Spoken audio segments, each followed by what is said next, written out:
योगी आदित्यनाथ, श्री योगी आदित्यनाथ। अध्यक्ष महोदय, अध्यक्ष महोदय, माननीय श्री मुलायम सिंह जी ने अभी जो बात यहाँ पर कही है और मुझे अच्छा लगा कि लालू जी आज उनका समर्थन कर रहे हैं। प्रधानमंत्री के लिए भले ही उन्होंने समर्थन न किया हो, लेकिन आज समर्थन कर रहे हैं, पता नहीं किस बात के लिए। लेकिन मैं आपके माध्यम से पूरे सदन का ध्यान आकर्षित करना चाहता हूं उन मुद्दों की ओर जो आज भी सदन की मर्यादा के विरुद्ध यहाँ पर बातें हो रही हैं और किस प्रकार से गुमराह किया जा रहा पूरे देश को। अयोध्या में 3 प्रकार की परिक्रमाएं होती हैं, पंचकोसी, 14 कोसी और 84 कोसी। और महोदय, उसी परंपरा के अनुसार 84 कोसी परिक्रमा देश के संतों ने प्रयागराज महाकुंभ के अवसर पर 10,000 संतों ने वहां पर तय किया था और उसी के अनुसार परिक्रमा का यात्रा का कार्यक्रम तय हुआ था। महोदया, मैं स्पष्ट कर देना चाहता हूं कि अयोध्या में श्री राम जन्मभूमि, जिस पर माननीय उच्चतम न्यायालय ने इलाहाबाद उच्च न्यायालय की खंडपीठ के निर्णय के बाद स्थगन आदेश दिया है, उससे 25-30 किलोमीटर दूर बस्ती जनपद के मखोड़ा नामक स्थान से, जहां पर महाराज दशरथ ने पुत्रेष्टि यज्ञ किया था, उस स्थान से इस परिक्रमा यात्रा को प्रारंभ होना था और विशुद्ध धार्मिक यात्रा थी।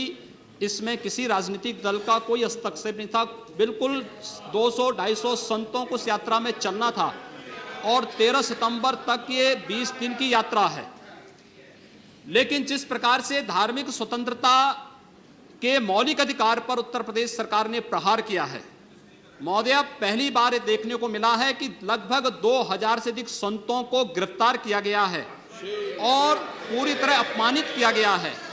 यहां तक कि अयोध्या जी में सरयू जी का स्नान करने वाले जो संत ऐसे हैं जो केवल सरयू जी का स्नान करते हैं, उसी का जल का ग्रहण करते हैं, उन्हें वहां सरयू जी का पूजन नहीं करने दिया गया, स्नान नहीं करने दिया गया, जबरन उठा करके बंद कर दिया गया, उन पर लाठियां चलाई गई हैं, पूरी तरीके से अपमानित करके। सबसे पहले तो सरकार ने हमारे संवैधानिक और मौलिक अधिकारों का हनन किया है।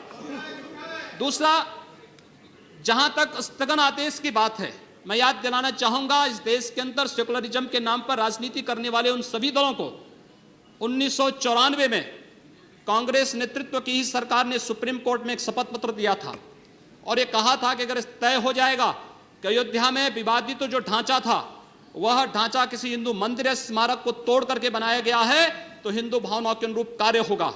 आखिर यह साबित हो चुका है। अयोध्या में 30 सितंबर 2010 को इलाहाबाद उच्च न्यायालय की लखनऊ खंडपीठ की पूर्ण पीठ ने जो फैसला दिया है, उसमें तीनों जजेस ने एक स्वर से कहा है कि विवादित भूमि ही राम जन्मभूमि है और जब विवादित भूमि राम जन्मभूमि है तो फिर उसके लिए कानून बनाने की मांग इस देश का संत समाज कर रहा है, कोई पाप नहीं कर रहा है। हम अपने हक को मांग रहे हैं और हम यही मांग कर रहे हैं कि अयोध्या में राम जन्मभूमि पर भव्य मंदिर का निर्माण होना चाहिए, कानून इस सरकार को लाना चाहिए, क्योंकि सुप्रीम कोर्ट में शपथ पत्र कांग्रेस नेतृत्व की सरकार ने उस समय दाखिल किया था और उसी क्रम में हम मांग कर रहे हैं।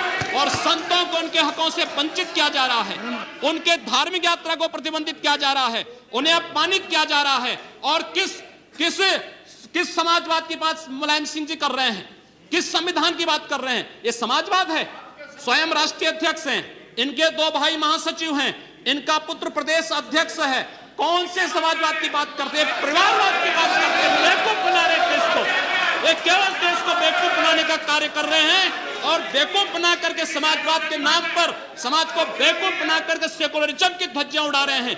30 दंगे उत्तर प्रदेश के अंदर हो चुके हैं महोदय, 1 वर्ष में 30 बड़े-बड़े दंगे। हर दंगे में हिंदू प्रताड़ित हुआ है, हिंदू जेल में बंद हुआ है और यह सरकार परंपरा की बात करती है। किस परंपरा की बात इस सरकार कर रही है? कि आतंकवादियों के खिलाफ दायर मुकदमों को वापस लेना कौन सी परंपरा का हिस्सा है? यह सरकार उत्तर प्रदेश के अंदर जिस प्रकार से सरकारी जमीनों को कब्रिस्तान के नाम पर आवंटित कर रहा है, कौन सी परंपरा का हिस्सा है? जिस प्रकार से वहां के वहां के गरीबों, वहां के पिछड़ी जाति, वहां के अनुसूचित जाति के हकों पर डकैती डला करके यह सरकार जिस प्रकार से जंगल राज कायम की उत्तर प्रदेश के अंदर, आखिर वो किस परंपरा का हिस्सा है?